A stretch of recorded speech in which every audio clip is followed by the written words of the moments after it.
Good evening, I'm Mark McAllister. It was 2 years ago today when Toronto was rocked by the tragedy involving innocent people being run down on Yonge Street in North Toronto.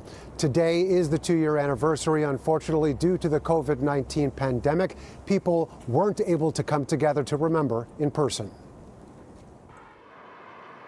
A bouquet of flowers and a couple of messages in chalk on Yonge Street, including the much-used Toronto Strong, to commemorate one of the darkest moments in the city's history.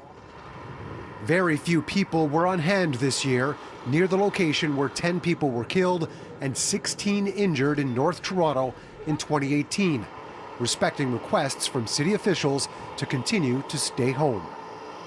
Instead, Mayor John Tory offered these thoughts from City Hall. Today we take the time to properly recognize all of those lives lost and those who were injured in the Yonge Street tragedy, and to recognize the fact that it changed in some respects our city forever. Let us honor today and every day the memories of those we lost. We can do that by demonstrating every day, today and every other day, our blessed Canadian values. 10 candles were lit for the lives lost on that day, later to be placed in the mayor's office window. Flags at Mel Lastman Square were lowered to half-staff, as was the Canadian flag at City Hall early in the afternoon. Toronto Police released a statement saying, quote, "As we mark this somber anniversary, we honor the victims of this senseless tragedy, pay tribute to the incredible heroes of that day, and pledge to continue to support one another, united in the spirit of love, compassion that is the hallmark of our city." For Torontonians, I know it'll be a hard day as well, as we remember the victims of the van attack on Yonge Street 2 years ago. Together we mourn, and together we heal. Because just as Canadians were there for each other 2 years ago, we're there for each other today.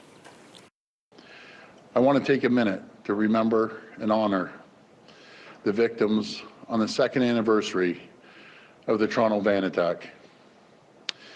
In the face of this horrible tragedy, we came together to support one another as a community and as Canadians, standing strong and united in the face of a cowardly act of violence. The accused, Alec Manassian, was arrested by police on the scene soon after the attack.